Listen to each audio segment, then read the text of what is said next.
വയനാട്ടിൽ കഴുകന്മാരുടെ എണ്ണത്തിൽ വൻ വർധനയെന്ന സർവേ റിപ്പോർട്ട്. വയനാട് വന്യജീവി സങ്കേതം സൗത്ത് നോർത്ത് വനം മേഖലകളിൽ നടത്തിയ സർവേയിൽ 121 കഴുകന്മാരെയാണ് കണ്ടെത്തിയത്.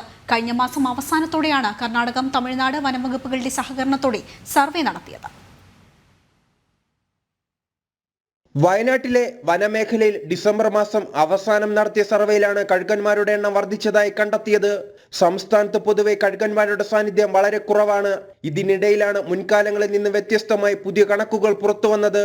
വയനാട് വന്യജീവി സങ്കേതം സൗത്ത് നോർത്ത് വനം മേഖലയിൽ നടത്തിയ സർവേയിൽ ചുട്ടിക്കഴുകൻ, കാതിലക്കഴുകൻ, ഇന്ത്യൻ തുടങ്ങിയ ഇനങ്ങളിൽപ്പെട്ട 121 കഴുകന്മാരെ കണ്ടെത്തി. ജില്ലയിലെ 3 ഡിവിഷനുകളെ 18 ക്യാമ്പുകളായി തിരിച്ചായിരുന്നു നിരീക്ഷണം.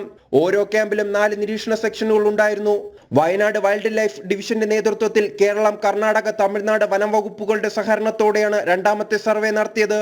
എല്ലാ ക്യാമ്പുകൾക്ക് കീഴിലും കഴുകനെ കണ്ടെത്തിയെന്നതും ഇത്തവണത്തെ സർവേയുടെ പ്രത്യേകതയാണ്. വിവിധ ഗവേഷണ സ്ഥാപനങ്ങളിൽ നിന്നായി 65 പേരാണ് സർവേയിൽ പങ്കാളികളായത്. ജനം, വയനാട്.